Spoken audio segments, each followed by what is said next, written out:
నమస్తే, welcome to our channel. నేను సిరి. మనందరికీ తెలుసు మంగళగిరిలో టీడీపీ పార్టీ మీద ఎలాంటి చర్యలకి తీసుకున్నారు ఏంటి వైసీపీ నేతలు అనేది మనం చూసాం. అంటే అది కేంద్ర కార్యాలయం కూడా చూడకుండా అక్కడ అద్దాలు ఫర్నిచర్ ఎలా ధ్వంసం చేశారనేది కూడా చూసాం. దాని వెనకాల ఎవరున్నారు అనేది కూడా మనకు తెలుసు.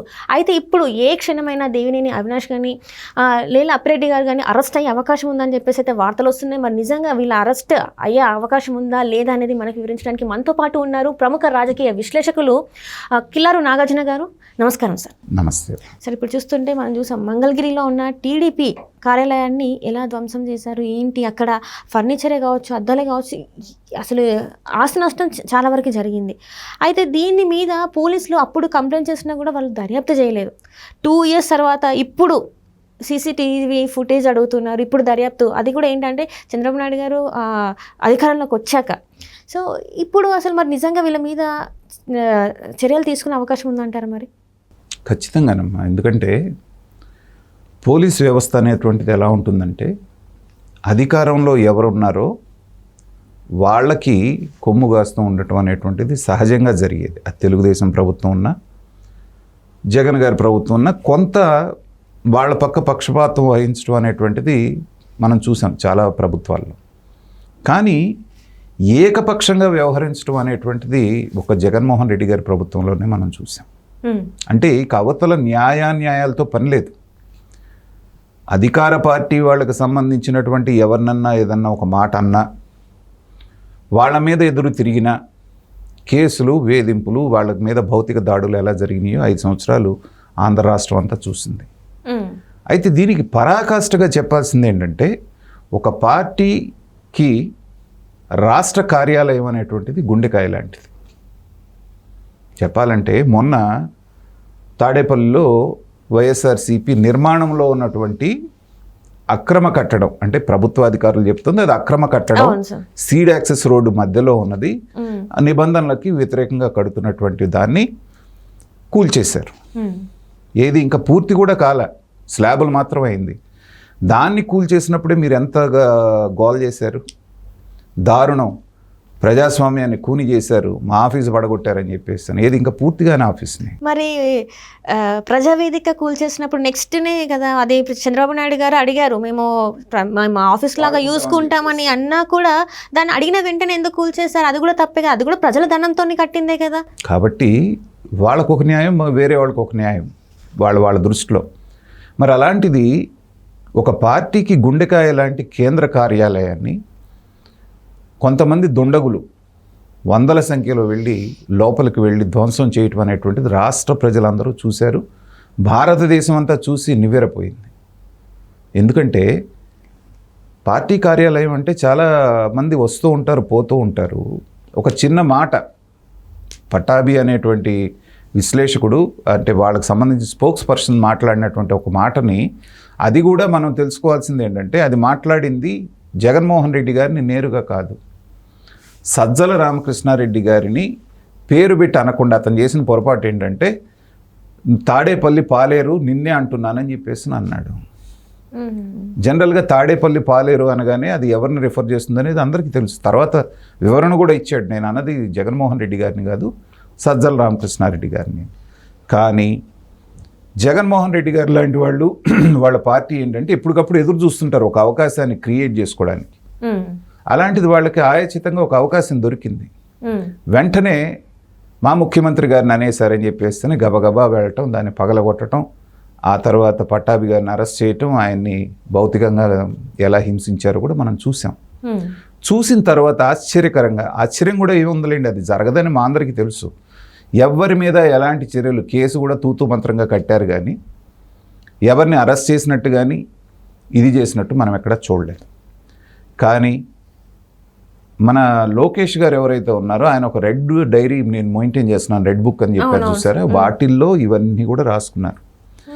చాలామంది తెలుగుదేశం కార్యకర్తలు, సాధారణ ప్రజలు, ఇబ్బంది పడ్డాళ్ళు ఇంకా రెడ్ బుక్ ఓపెన్ చేయలేదేంటి అని చెప్పేసి చాలా విమర్శలు కూడా వచ్చాయి 20 రోజుల్లో, నెల రోజులు. ఇప్పుడు అది ఓపెన్ అయింది. సో దాంట్లో మొట్టమొదట ప్రాధాన్యత కలిగినటువంటి అంశాల్లో ఇది కూడా ఉన్నది. ఎందుకంటే పార్టీ ఆఫీస్ తోటే మొదలవుతోంది.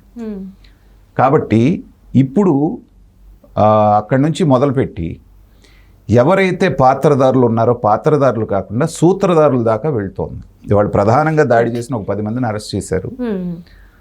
వాళ్ళ ద్వారా స్టేట్మెంట్ తీసుకొని, ఎందుకంటే వాళ్ళందరూ ఆకురౌడీలు లాంటి వాళ్ళు, ఎవరు కూడా నేతల కోసం ప్రాణాలు ఇచ్చి అంత త్యాగాలు చేసే రోజులు కాదు ఇవి, అయిపోయినాయి. గట్టిగా కనుక ఒకసారి పోలీస్ ట్రీట్మెంట్ ఇస్తే వివరాలు టైంతో సహా చెప్పేస్తారు. ఎవరు పంపించారు, ఎవరు ఫోన్ చేశారు, ఎక్కడి నుంచి వచ్చాం అనేటువంటిది స్క్రీన్ ప్లే మొత్తం చెప్తారు. ఇప్పుడు జరుగుతున్నది అది. వివరాలు రాబడుతున్నారు. ఇది రాబట్టగానే ప్రధాన సూత్రధారి ఎవరైతే ఉన్నారో లేళ్ల అప్పిరెడ్డి అనేటువంటిది, దాన్ని ఎగ్జిక్యూట్ చేసినటువంటి దేవినేని అవినాష్ ఎవరైతే ఉన్నారో ఖచ్చితంగా వీళ్ళ అరెస్ట్ అనేటువంటిది 1-2 రోజుల్లో జరిగేటువంటి అవకాశం ఉందనేటువంటిది క్లియర్గా కనపడుతుంది. జరగాలి కూడా. రైట్. అంటే ఇక్కడ చూస్తే ఇంకా కొంతమంది పేర్లు కూడా వస్తున్నాయి సార్. ఎవరైతే ఉన్నారో ఆర్కే ఆళ్ళ రామకృష్ణారెడ్డి పేరు కూడా వస్తుంది. తను కూడా వన్ ఆఫ్ ద మెంబర్ అందులోనే ఉన్నాడు. తను కూడా సూత్రధారి అని చెప్పేసి కూడా వస్తుంది. మరి తనని అరెస్ట్ చేసే అవకాశం ఉంది అంటే రామకృష్ణారెడ్డి దాకా వెళ్తుందా లేదా అనేటువంటిది నాకు కొంచెం అనుమానం. ఎందుకంటే రామకృష్ణారెడ్డి లిటిగేషన్స్ వేసి విమర్శలు చేయటానికి వరకు పనికొచ్చేటువంటి వ్యక్తే కానీ రౌడీజం చేసి జనాన్ని తీసుకెళ్ళి దొమ్మి చేసే అంత ఇది కెపాసిటీ కానీ అట్లాంటి మనస్తత్వం కానీ అతనిదని నేను అనుకోవట్లేదు, నేను గమనించినంతవరకు. ఆయన నియోజకవర్గం కాబట్టి అక్కడ ఉన్నది కాబట్టి అనుకొని ఉండొచ్చు. కానీ ప్రధానంగా విజయవాడ నుంచి వచ్చినటువంటి దేవినేని అవినాష్ అనుచరులు ఎవరైతే ఉన్నారో వాళ్లే దీన్ని చేశారనేటువంటిది క్లియర్గా ఎస్టాబ్లిష్ అయింది. ఆ ఎస్టాబ్లిష్ అవడం వలన ప్రధానమైన ఫోకస్ అంతా కూడా అవినాష్ మీద, అట్లాగే వెనకుండి నడిపించినటువంటి అప్పిరెడ్డి మీద. ఎందుకంటే ఆ రోజు మనం చూసాం జరిగిన దాడిలో ఒక పోలీసు కూడా ఉన్నాడు అక్కడ. అతన్ని పట్టుకున్నారు కూడా, పట్టుకొని ఆ రోజంతా కూడా ఆఫీస్లోనే అట్టిపెట్టేశారు వాళ్ళు. అతను ఎవరు నువ్వంటే రకరకాల సమాధానాలు చెప్పి చివరికి నేను పోలీసుని అన్నారు. దాని మీద కూడా ఈ పార్టీ ఆఫీస్ వాళ్ళ మీద కేసు పెట్టారు. ఒక పోలీసుని మీరు అక్రమంగా నిర్బంధించారని, ఏది బాధితుల మీదే కేసులు. కాబట్టి ఇవాళ ఎవ్వరినీ వదిలే ప్రసక్తే లేదు. చర్యకి ప్రతి చర్య, చట్టాన్ని మితిమీరిన ప్రతి ఒక్కళ్ళ మీద చర్య తీసుకుంటామని ఏదైతే అన్నారో అది ఒక్కొక్కటిగా ఇప్పుడు ఇంప్లిమెంటేషన్లోకి వస్తూ ఉంది. ఇక్కడి నుంచి మొదలైతే రేపొద్దున మళ్ళీ ఎవరు కూడా ఇలాంటి దురాగతం చేయటానికి భయపడే విధంగా వీళ్ళని శిక్షించాలి. ఎందుకంటే మనం అధికారంలో ఉన్నాం కాబట్టి ఏది పడితే అది చేస్తాం అనేటువంటిది అది తప్పు. పైగా జగన్మోహన్ రెడ్డి గారే జరిగింది దాడి అని ప్రశ్న అడిగితే, అవునండి నన్ను తిట్టారు, బూత్ మాట అన్నారు, నా అభిమానికి ఎవరికో బీపీ వచ్చింది, పోయి కొట్టారు, తప్పే ఉందన్నాడు. అప్పుడు మరి తెలుగుదేశం కార్యకర్తలకు కూడా బీపీలు వస్తాయి అంటే తెలుగుదేశం పార్టీ వాళ్ళు ఎవరు ఉప్పు కారం తినరు, వాళ్ళ నమ్మల్ని అక్కల్ని ఆలుల్ని తిట్టినా కానీ వాళ్ళకి పౌరుషం రాదు. వాళ్ళు ఎవరు ఆ రోజున వాళ్ళది కాదు కాబట్టి గవర్నమెంట్, వాళ్ళు ఆగారు. ఇవాళ వాళ్ళ గవర్నమెంట్గా వచ్చింది కాబట్టి తిరగబడి కొడుతున్నారు. మళ్ళీ మా కార్యకర్తలను కొట్టారు, మా వాళ్ళని కొట్టారని ఈ అరుపులు గగ్గోలు ఎందుకు? మీరు చేసిందే మీకు తిరిగి వస్తూ ఉంది. అది దాడులు ఎవరు చేసినా, ఎవరిని భౌతికంగా దాడి చేసినా అందరం ఖండించాల్సిందే. కానీ దాని వెనకాల ఉన్నటువంటిది కూడా మనం అర్థం చేసుకోవాలి కదా. ఖచ్చితంగా మీరు చేసిన దాష్టికాలు, మీరు చేసిన దౌర్జన్యాలే తిరిగి మీ రూపంలో వస్తున్నప్పుడు ఏంటంటే మీకు సానుభూతి అనేది ప్రజల్లో నుంచి రాదు. ఇవాళ ఖచ్చితంగా చేసిన ప్రతి తప్పుకి వడ్డీతో సహా చెల్లించడానికి ఈ ప్రభుత్వం అనేటువంటిది సిద్ధమవుతోంది. దానికి ఇండికేషన్సే మనం ద్వారంపూడి చంద్రశేఖర్ రెడ్డి బియ్యం కుంభకోణం కానీ, లేకపోతే పెద్దిరెడ్డి రామచంద్రారెడ్డి ఎర్రచందనం కుంభకోణం కానీ ఒక్కొక్కటిగా భయంకరమైన కుంభకోణాలన్నీ బయటకు వస్తూ ఉన్నాయి. వీటన్నిటి మీద తప్పనిసరిగా ఆడుదాం ఆంధ్ర రోజా గారి కుంభకోణం అన్నిటికీ కూడా చట్ట ప్రకారంగా ఎవరిని వదిలిపెట్టే సమస్య ఉండదు. అందరినీ సరైనటువంటి చర్యలు తీసుకునేట్టు ఉంటుంది. దానికి ఈ నేతలు సిద్ధపడి ఉండాలి.